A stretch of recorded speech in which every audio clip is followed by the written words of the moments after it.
My name is Stephen. I'm the lead pastor at Madison Church. So glad you're joining us today as we are wrapping up our series, Starting Over. And I wonder if you can relate to this. Have you ever regretted something before you even did it? Have you ever regretted something before you even did it? I'm sure you have. I mean, we all have, haven't we? It's late in the day and you're starting to get a little hungry when you remember that bag of mixed salad that's in the fridge. I mean, you're going to eat healthier, right? It's 2021, it's a new year, and you're resolving to be healthier and to eat better. And you sit there, and as you think about that salad, your mind drifts a little bit to the Taco Bell that's just down the road a little bit. And instead of doing what you should do, which is having the mixed salad, you jump in the car at midnight and go to Taco Bell. And you know as you're driving the Taco Bell that you should not be doing this. You know it doesn't make sense. It's going to cost you money. It's not going to make you feel better. And you know you are going to regret this Taco Bell run. So you go to Taco Bell, you put in the order, you eat the food. It's delicious, of course.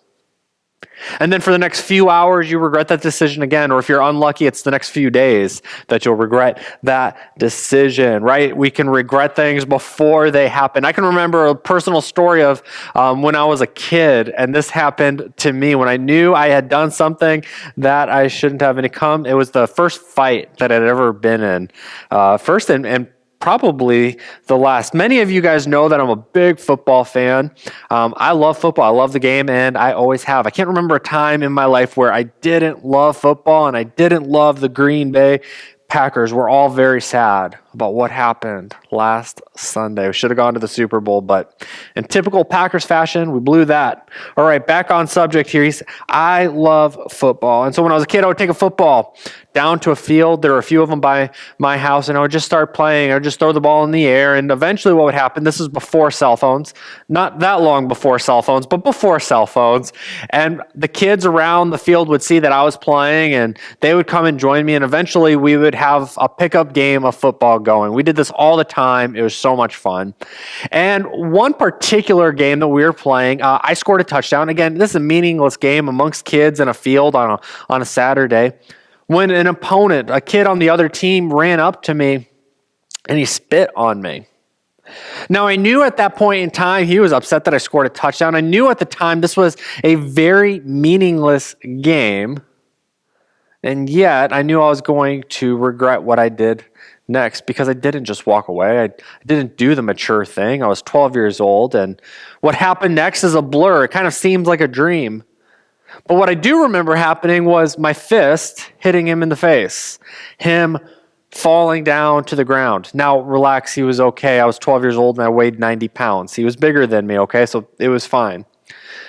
But I immediately regretted that. I knew I shouldn't have done it. I knew I was going to regret it, and I ran home from the football field because this kid had a much older and larger brother who I knew could pound me into the ground. And I worried about this for years. I regretted it for years going into junior high and high school because his brother was so much bigger and older than me. And there did come a point in high school where he became so large that I was fairly certain that I could outwalk him, okay? And so that's when the regret finally went away. But hey, regrets happen like that, right? We know we're going to regret something before we do it. Regrets are just like that. And as I mentioned, today is the last day of a long 5-part series that we have called Starting Over. And it's such important content because the premise of the series is that we all have regrets. We talked about different types of regrets that we all have. For example, there are regrets of action. These are things that you wish you had not. I wish I had not done that. I wish I had not said that. Regrets of action. Well, the same coin, just the other side of it are regrets of inaction. Those are the situations we wish we had said something. Man, I wish I would have spoken up. Those are the situations we say, I wish I would have done something and not been so passive. And maybe perhaps the worst regrets in our lives, the ones that sting the most, are regrets of reaction. No fault of your own. Something bad was done to you by someone else. And you deeply regret that. And we ache to make it right again. We long to just blot out those regrets, whether it was last hour, last week, last month, or last year. Perhaps it was last century. We just long to be able to live beyond our regrets. And because if it were easy, we wouldn't need to talk about it, right? If this were easy stuff, we wouldn't have to talk about it. But what happens is the reason it does get so difficult is because we get sucked into what we've been calling the sorry cycle. And the sorry cycle is, there's that regret. I wish I hadn't. I wish I had. I wish they hadn't. And that's the longing part of it. We long that hadn't happened. And longing leads to more regret. Because I wish I hadn't done that. And then I missed more opportunities because I was longing that I hadn't done that. We get stuck in the cycle going back and forth. And so the question that we have to ask is it possible to get unstuck? Is it possible to break out of the cycle? And yes, it was. That's what we talked about the last 3 weeks. And we said that there is a 3-step process that can help every single person, regardless of situation or circumstances, get unstuck. And the first thing that we had to do to get out of the sorry cycle is to recognize our regrets. We have to recognize them. And I talked about how we just needed to stop avoiding our regrets. Stop avoiding it. Recognize it. Call it by name and confront it. And then John talked about how after we recognize it, we need to release it. We need to release our regrets. And then last week, Jason talked about how when we come to recognize our regrets and we come to release our regrets, that God can redeem our regrets. And what this looks like in the sorry cycle is there's regret and longing and regret and more longing. But what happens when we start to break out of this is that we say there's a regret and I'm going to recognize it. And then that regret, I'm going to release. And then that regret, God is going to redeem. And all of a sudden, there is no cycle anymore because we've removed regret from the cycle altogether. And what happens when we do all 3 of these successfully is complete life transformation, not on our own, because you know that a very important part of breaking out of the cycle is letting God work. So we don't do it on our own, but through this, with God, our lives are transformed. Throughout this series, we've been following Greg, who's a guy from Chicago who has a bad addiction. And every time he kind of gets close to maybe living beyond his addiction and living beyond all of the regrets he has, he gets pulled back. But today, we're going to see a different side of the story, which is what happens when we put all 3 of these together. Let's hear from Greg now. So I remember wrecking my car, and the next thing I know, I come to, and I have no idea where I am. None. I'm looking around and I know I'm in some sort of hospital. I asked the guy where I was, one of the patients, and he told me I was in the state mental ward. And I just remember thinking, oh God, I gotta get out of here. And as I'm laying in this hospital bed, and the nurses are asking me to move upstairs into the nut ward again. My only motivation at that point is I didn't want to hurt people anymore. I didn't want to hurt my family. I didn't want to hurt my fiance. I didn't want to hurt strangers. I just didn't want to hurt people with my life anymore. So I made a decision to go upstairs to accommodate their desires into the mental ward. But I'd made up my mind that the minute I get out that I'm going to take my own life. That's my worldview at that point. I'm in a mental ward, and I know I'm going to take my life, and I know there is no way out. So as I'm sitting in this mental institution, and there was a woman who obviously had more issues going on than just substance abuse, but she was coloring, and she broke her crayon. And in breaking that crayon, she started shrieking and thought the world was ending and her life was over. And I was trying to explain to her that, it's just a crayon and that the world's not ending and her life's not over. In that moment, it was as if God had just whispered to me that it might not be over for me either. And that was the first glimmer of hope that I had felt in years. Years. The mental ward offered to transfer me down to a rehab facility in Florida, even though I'd been to 1 million treatment centers and I didn't think they could help me.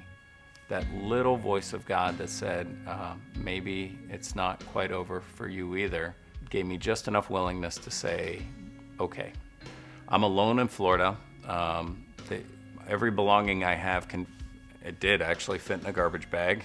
I'm kind of a mess at that point. So even though I have hope, my life, I shouldn't have hope. So if you look at the state of my life when I'm in Florida, I'm homeless, I'm jobless, I have a broken shoulder, and this charity at the treatment center is going to run out soon. And then what? I have nowhere to go and nothing to do. And so I shouldn't have hope, but God just has a way of doing some pretty amazing things. And I remember sitting, I was down there and I was at this bus stop, realizing that I can't fix all the things that I've done, and I can't fix my own life.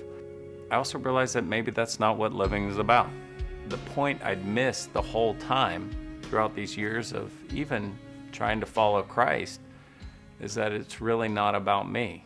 Maybe it's all about God. And so maybe what I can do instead of regret all that I've done, use that experience to be able to relate with others and maybe help show them the way out the same way that someone brought me out. So I came up and I was able to reconcile things with my family, and I went to try and make things right with my ex. Obviously that went well because today we're married. We have 2 children, a 4-year-old daughter and a 2-year-old son.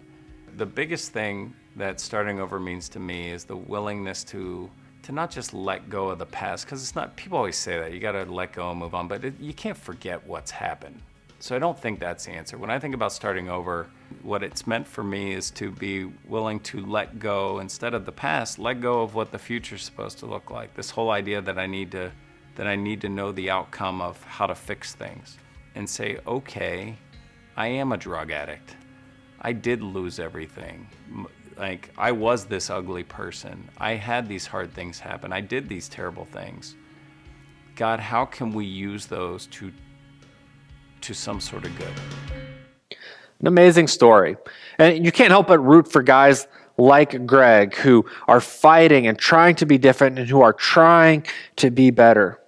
And as we've said in this series, if this stuff was easily practiced, we wouldn't need to talk about it.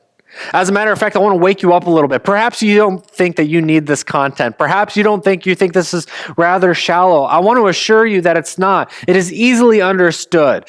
Getting over your regrets is easy in theory. But what makes it hard is to actually put these things that we're talking about in practice. You see, the easy part is saying this is what you got to do. Recognize your regret, release your regret, and let God redeem it. But the hard part is to actually follow through. Why is that the hard part? Well, it's the hard part because, frankly, it's just easier to ignore our regrets instead of recognizing our regrets. It's easier to ignore our regrets than recognizing that.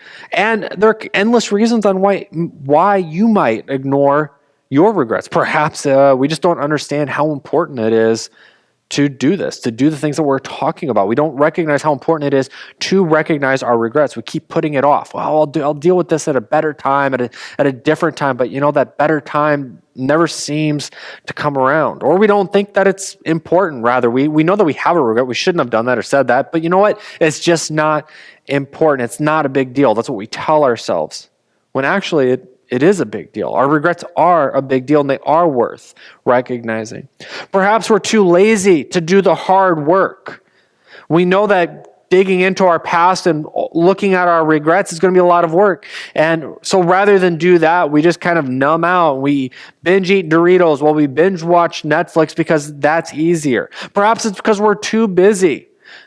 The pain of the past is too much to deal with, so I'm just going to keep going and going and going. I'm going to go to work, and I'm going to do this, I'm going to do that, and I'm going to keep my schedule completely full so I never have to sit around and be bored and think about and reflect all of the regrets that I have, so I stay too busy. Could be that you're too discouraged to begin the process of recognizing your regrets. You're pessimistic that even bringing them up, what good is going to come out of it? Or we assume that our regrets are way too big. Regrets are way too painful, and you just don't want to deal with that. You are not alone. Okay? You are not alone. Recognizing a regret is painful. I'm not trying to insinuate that it's not. That's the hard part of putting what we're talking about into practice, is that regrets are painful. Sometimes it can be like opening up an old wound that didn't heal right. Some of us know that. Okay, so you hurt yourself, and rather than going to the doctor's office or seeing someone who knows what they're doing, we just try to take care of it ourselves. And perhaps it gets infected, or perhaps it doesn't heal right. And then we have to go to the doctor because now it went from a little thing to a life-threatening thing. And then we go to the doctor and we got to get treated now for an infection, or we have to have it, a bone re-broken to set it right because we didn't let it heal. So yes, it would have hurt to have dealt with that to begin with, but it hurts more later. And that is absolutely what ignoring our regrets is like. It might feel less bad now, but it will feel way worse later. And risking the short-term pain is well worth the long-term reward. Dealing with your child's bad attitude and destructive behavior when they're little may hurt now, but it will hurt less than dealing with your adult child's bad attitude and destructive behavior by putting it off. Dealing with issues that you and your spouse have right now might hurt a lot right now, but it will hurt less than a divorce or an infidelity. Dealing with an issue in your neighborhood, in your workplace, or maybe even your church might hurt a little bit now, but it will hurt way less over time.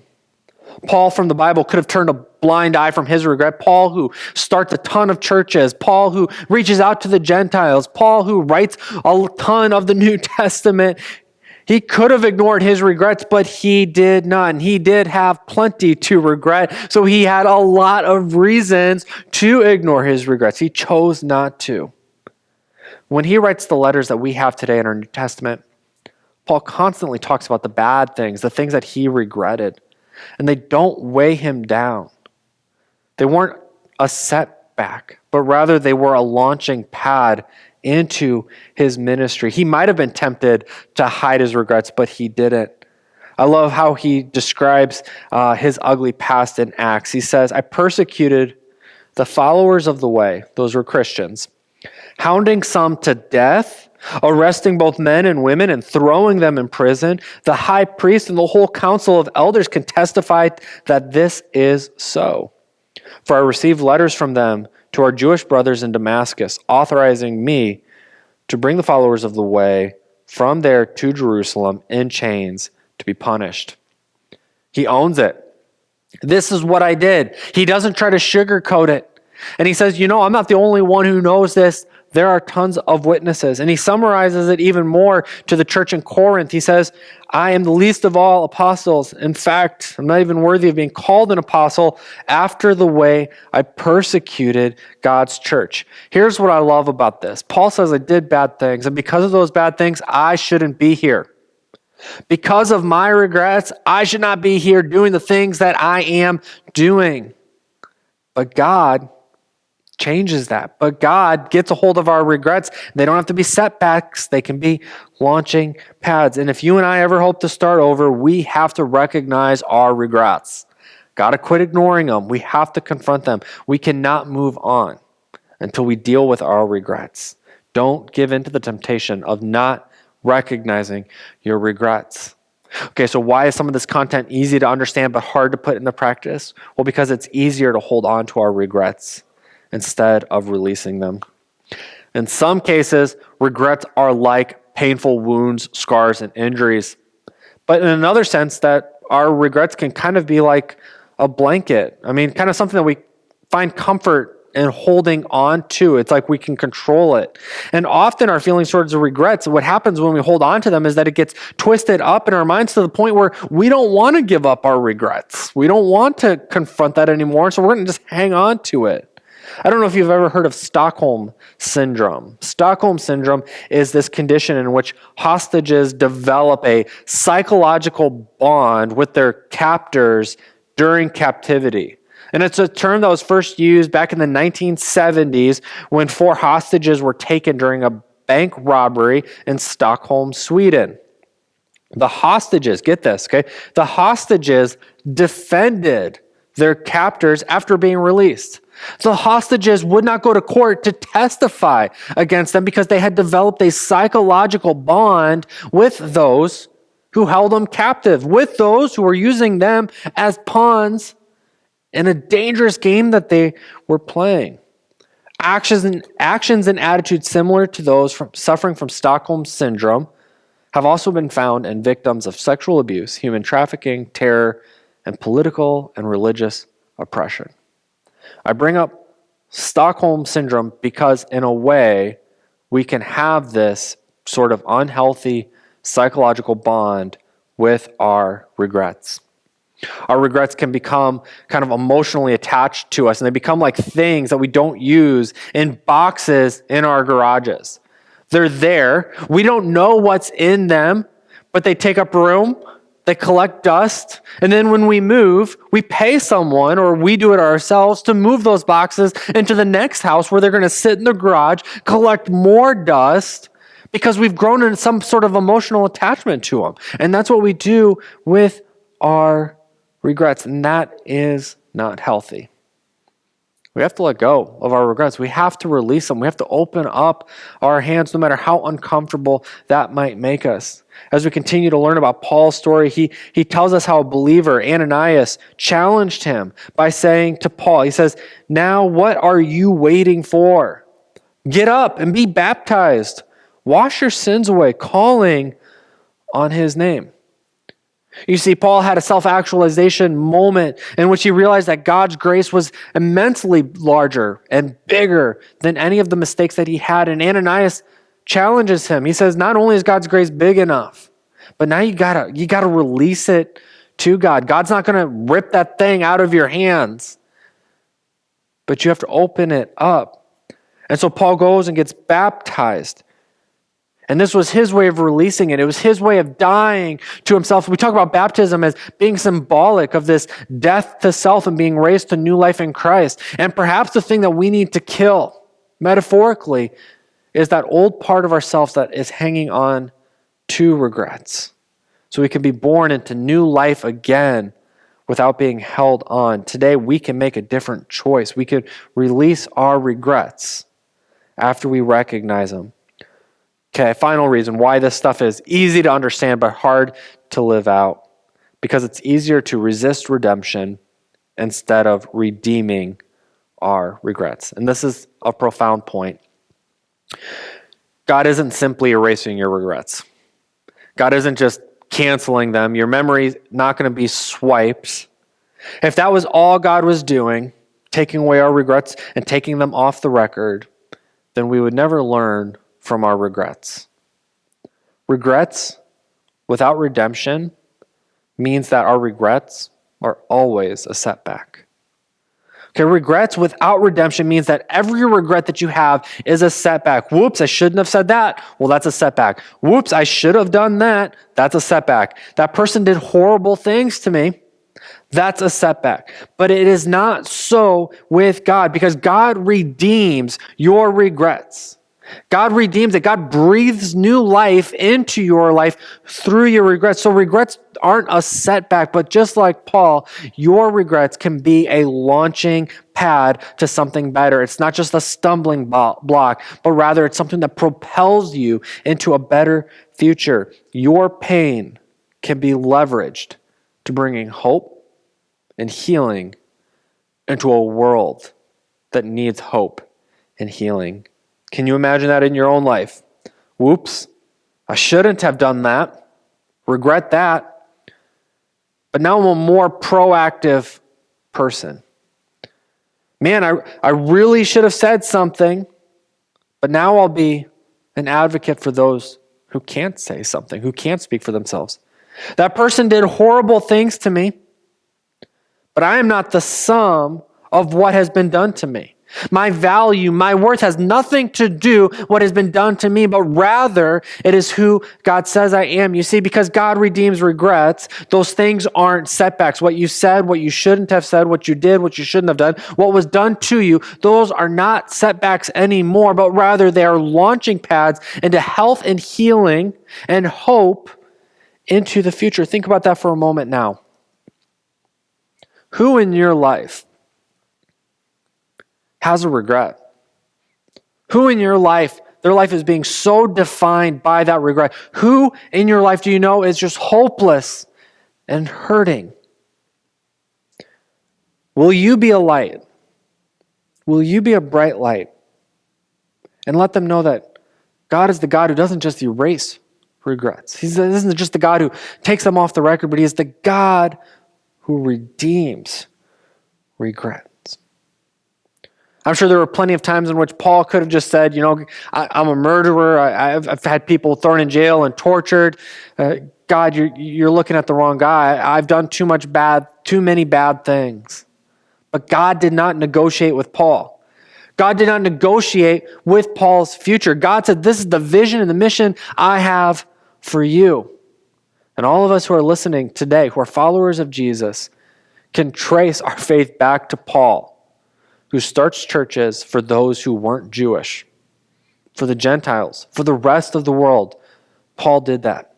And I'm certainly glad that Paul recognized his regrets, that he released his regrets to God, and that he allowed God to redeem his regrets, because I don't know what my life would look like. And you don't know what your life would look like without that. I can just hear Paul over and over in his head saying, but God, they know that I killed people. But God, they know. But God, they know. And God said, I don't care. We're doing this. Let me change your life. God says to Paul, I refuse to let you stay in the sorry cycle. I refuse to let you stay there and ignore your regrets. I refuse to let you stay there and hold on to your regrets. I refuse to let you stay there and think that your regrets are going to define the rest of your life. But rather, I'm going to do something amazing through you. And He wants to do that with us today in Madison, Wisconsin in 2021. So instead of resisting the work that God wants to do in and through your life, will you let Him redeem it? And when the regrets of life drag us back into the sorry cycle, let's jump in the starting over loop. You see, this series isn't about how to avoid mistakes, how to avoid regrets. The truth is that you're going to have regrets. You're going to still do things you shouldn't do and say things you shouldn't have done or miss opportunities. People are going to do terrible things to you. There's going to be pain and suffering in your life. But what the series does provide are tools that when bad things do happen, that they're not going to hold you down anymore. So when regret happens in the future, whether that's next week, next year, next decade, when something happens, remember to recognize your regret, then to release it, to seek forgiveness when and wherever it is necessary, and then to let God redeem your regrets, bringing something good from them as only He can do. See, the thing that we have to learn about starting over is that it's not just something that we do one time. We're going to do it multiple times. We're going to start over a lot. We're going to start over and over again. Because learning to love your regrets isn't just a one-time decision. And living beyond your regrets is an everyday decision.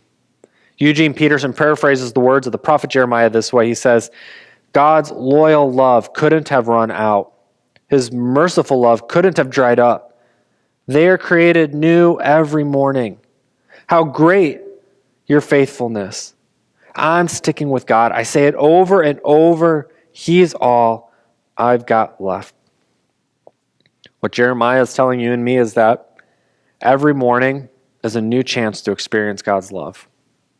That every day is a new chance to experience God's faithfulness. That every breath that you take is a new chance to experience God's love and faithfulness. And that's what it's like.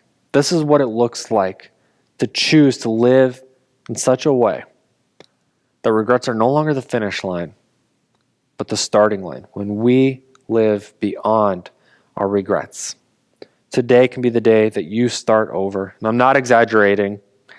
I'm not leading you on. It is completely possible. David had an affair, and he had the woman's husband killed because David made her pregnant. Peter denied knowing Jesus 3 times in the moment that Jesus needed his friendship the most. Paul murdered and tortured more. Greg was an addict. I beat up a kid. Granted, I was a kid when that happened, important detail, but we all have regrets. And yet, all of us were able to start over, and you can start over too. Maybe like David, you've been unfaithful to a partner. Maybe like Peter, you've been selfish and a bad friend. Perhaps it's murder or hatred or an addiction. Perhaps it's something you said. Perhaps it's something you wish you said. Perhaps it was something that was done to us. But most likely, your regrets are a combination of action, inaction, and reaction that have happened over the course of your life. And it's time to stop seeing those and treating those as a setback and to take the first step into the launching pad. And to start over, to learn to love your regrets, and to learn to live beyond them. If you have never committed your life to Christ, this is the first step in doing what we're talking about. You see, to have the courage to face and recognize our regrets, to have the courage to release the regrets, we need Jesus. We cannot. It is impossible for you and I to redeem our regrets on our own. We need God. And if you're watching church online right now in the chat room, a box is popping up and it's going to say, do you commit your life to Jesus? And if yes, click that box. Perhaps you have committed yourself to Jesus, but you've drifted away for whatever reason. Make today that you recommit to him. The pandemic started over a year ago, and I know what happens is, church goes online and small groups go online, and you slowly start to drift and get disconnected and disengage. And what happens is eventually it's not just Christian community that you're missing. It's not just the church, but it's you're disconnected from God. Make today the day that you recommit to God. You may click the same box that's in the chat room. And you'll have an opportunity to receive prayer, and I hope that you will, because that is powerful. Let one of our host or staff members pray with you and for you today. Today is the day to start over, whether it's your first time starting over or your 100th time starting over. God's love and faithfulness are new every single morning. You can start over.